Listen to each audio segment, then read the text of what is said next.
नमस्कार श्रोताओं, आज आप लोगों को सुनाने जा रही हूँ कहानी छलकती हुई जज्बाते भाग दो।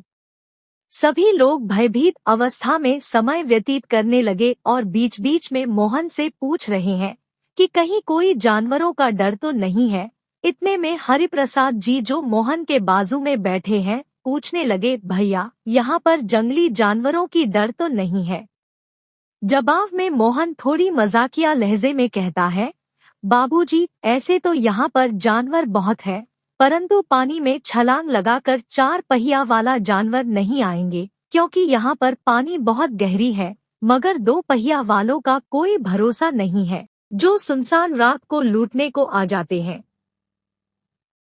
ऐसे में रात के समय यहाँ पर कोई भी नाव में सफर नहीं करते, और सबसे ज्यादा मुश्किल है कि आप लोगों के टोली में लड़कियां हैं। ऐसे में खतरा होना भी तो स्वाभाविक है। आप सभी भगवान का नाम लीजिए ताकि वह आप सभी को रक्षा करें। कुछ देर और चला कि एकाएक सभी लोग भाव गंभीर हो गए, मानो मोहन के बातें सुनकर उन सबके मन में किसी अनहोनी का शंका तथा भय सताने लगी है। तभी अचानक नाव के दूसरे किनारे में बैठी लड़कियां चिल्लाने लगी, अरे बचाओ बचाओ, सुलोचना गिर गई है, उसे किसी ने पानी में खींच लिया है। मोहन समझ गया, जरूर डर के मारे वह पलटकर पीछे गिर गई होगी। तुरंत पास बैठे हरिप्रसाद जी को कहने लगा, आप लोग नाव को हिलाना नहीं, इसे चलाना भी नहीं, ऐसे ही रहने देना, ताकि ऐसे ही स्थिति बनी रहेगी, मैं देखता हूँ। कहते हुए मोहन पानी में छलांग लगा दिया और काफी देर तक मशक्कत करने के पश्चात उसे सुलोचना मिल गई, जिसे उठाकर अपने नाव पर लेकर आ गया। पानी में गिर जाने के कारण बहुत से पानी पीकर सुलोचना बेहोश हो गई और कुछ कहने लायक नहीं रही। मोहन तथा सभी लोग उसे होश में लाने की कोशिश करते रहे, परंतु कोई लाभ नहीं हो रही है। मोहन तेजी से नाव चलाता रहा और कुछ देर तक चलने के बाद कुशलपुर पहुंच गया। मोहन सभी को आवाज लगाकर कहने लगा, आप लोग मेरे पीछे पीछे चले आइए। कहते हुए मोहन नाव को किनारे लगा दिया और सुलोचना को अपने कंधे पर रखकर अपने घर को पहुंचा। सभी साथियों ने उसके पीछे पीछे मोहन के घर पहुंचे। मोहन अपनी माँ को आवाज लगाकर कहने लगा, माँ यह लड़की पानी में गिर गई थी, उठाकर लाया हूँ। परिस्थिति को देखकर माँ भवानी देवी अपने बेटे को कहने लगे, इसने तो खूब पानी पी ली है, पानी निकाला है कि नहीं? जवाब में मोहन कहता है, नहीं, मैं पानी तो नहीं निकल सका, वह लड़की है तो पानी कैसे निकाले? माँ के कहने पर मोहन उसे उल्टा करके पानी निकाला और सीने पर दबाव देते हुए फेफड़े को खोलने की कोशिश करता रहा, तो कभी अपने मुंह से मुंह में हवा देता रहा। ऐसे में बहुत देर तक प्रयास करने के पश्चात जब होश में आई तो इतने सारे लोगों को ऐसी हालत में देखकर आश्चर्य व्यक्त करते हुए सुलोचना फिर से मूर्छित हो गई। फिर से प्रयास करने पर होश में आती है और कहने लगी, क्या हम लोग सुल्तानपुर में पहुंच गए? ऐसे में मोहन मजाकिया लहजे में कहता है, जी नहीं, आप लोग अभी मोहनपुर में हैं। मोहन के भावी जानकी सुलोचना को अपने कमरे में लेकर गई और उसके कपड़े वगैरह बदल दिए। अब सुलोचना आराम करने लगी। हरिप्रसाद जी सब कुछ देखकर मन ही मन परेशान हो रहे हैं और मोहन से पूछने लगे, भैया हम लोग तो आपके घर में पहुंच गए, पर सुल्तानपुर में कब पहुंचेंगे? जवाब में मोहन धीरे से कहने लगा, अगर यह लड़की पानी में ना कूद जाती तो अब तक तो हम लोग सुल्तानपुर की ओर होते। अब रात कितने हो गए? जरा आप घड़ी देखकर हमें बताइए तो कितने समय हो गए? जवाब में हरिप्रसाद जी कहने लगे, अब तो रात के 10 बज चुके हैं। तभी मोहन कहने लगा, इसका मतलब है कि हम लोग 5 घंटे में यहाँ तक पहुँचे हैं। अब यहाँ से लगभग 6 घंटे की सफर और है। मतलब है कि भोर होते होते हम लोग वहाँ पहुँच जाते।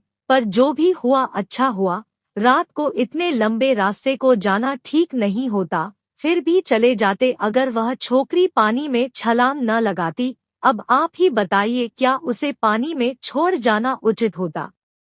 शायद भगवान की यही इच्छा है। हो सकता है कि रास्ते में किसी प्रकार की कोई अनहोनी होने से बचाने को भगवान ने यह रास्ता अपनाया होगा और वह छोकरी पानी में छलांग लगा दी। भवानी देवी अपनी बहू जानकी के साथ मिलकर रात का खाना वगैरह बनाने में जुट गई। सारी जुगाड़ के साथ साथ जब खाना वगैरह बन गई तो सभी लोग खाना खाकर सो गए। सभी लड़कियों को जानकी भाभी अपने कमरे में सुला लेती है। रात बीत गई, चारों ओर सुबह की उजाला होने लगी तो धीरे धीरे सभी लोग जाग गए और अपने अपने बिस्तर छोड़कर उठने लगे। तभी सुलोचना उठकर बैठ गई और सभी से पूछने लगी, क्या हम लोग सुल्तानपुर में आ गए? तभी मोहन वहां पर पहुंच गया और मजाकिया लहजे में कहने लगा, जी नहीं, अभी आप लोग मोहनपुर में हैं। मोहन के बातें सुनकर सभी लोग एक साथ हंस पड़े। ऐसे में मोहन कहने लगा, अब यहाँ पर सुबह का नाश्ता करके सुल्तानपुर की ओर चलेंगे।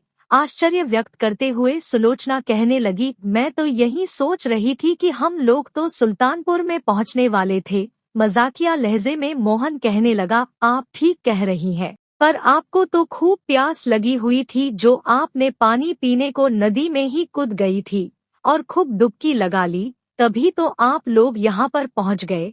अब हम लोग सुल्तानपुर के लिए रवाना होंगे। सुलोचना शर्माते हुए अपने चेहरे को ढक लेती है और तभी बाकी सहेलियां कहने लगी, अब तू तेरा नाटक रहने दे, वहां पहुंचकर भी तो हमें नाटक ही करना है। आता अब जल्द से तैयार हो जा। सुलोचना अपने आप में ख्याल करती है कि उसके कपड़े वगैरह बदले हुए हैं।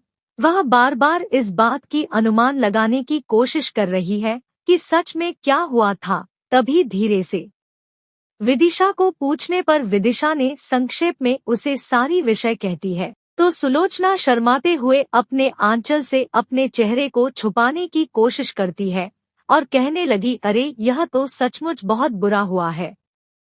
मुझे तो कुछ पता ही नहीं चला कि कब ऐसा कुछ हो गया है। तभी मोहन कहने लगा, कोई बात नहीं, समय के साथ साथ क्या कुछ हो जाता है पहले किसी को थोड़ी ही पता चलता। यह तो गनीमत रही कि सभी ने देख लिया कि आप गिर गई है, नहीं तो पता नहीं क्या हो जाती। भगवान का लाख लाख शुक्र है कि कोई जानवर आपको खींचकर नहीं ले गई।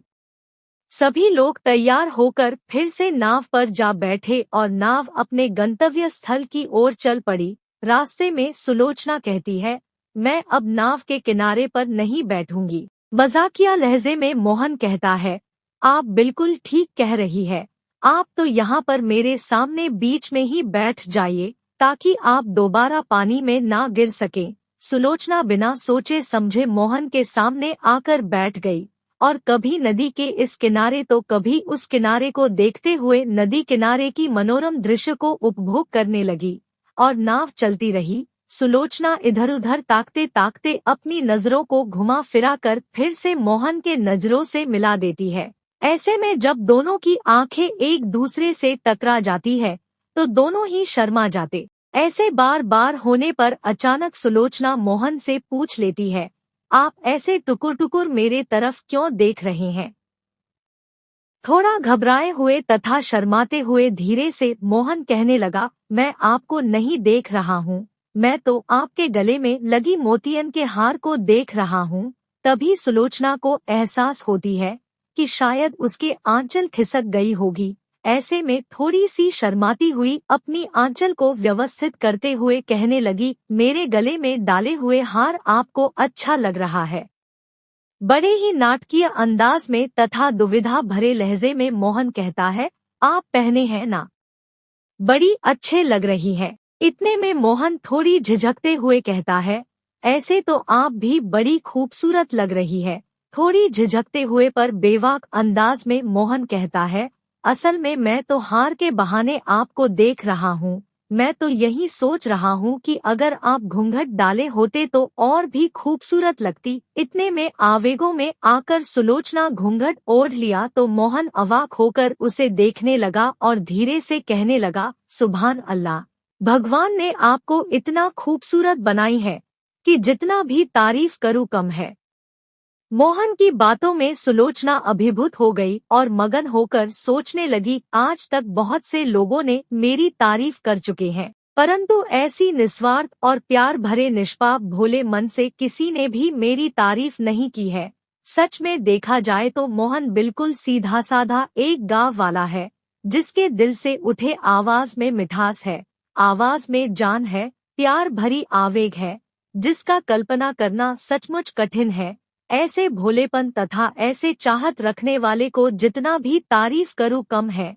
ऐसे लोग दुनिया में शायद ही कोई होगा। कल रात को जो हुआ वह मेरे जीवन में एक बहुत बड़ी दुर्घटना थी। अगर मोहन मुझे न बचाता तो पता नहीं क्या होता। शायद मैं आज यहाँ पर नहीं होती। भगवान का लाख लाख शुक्र है। समाप्त। कहानी के अगले भाग के लिए हमारे साथ बने रहिए। धन्यवाद।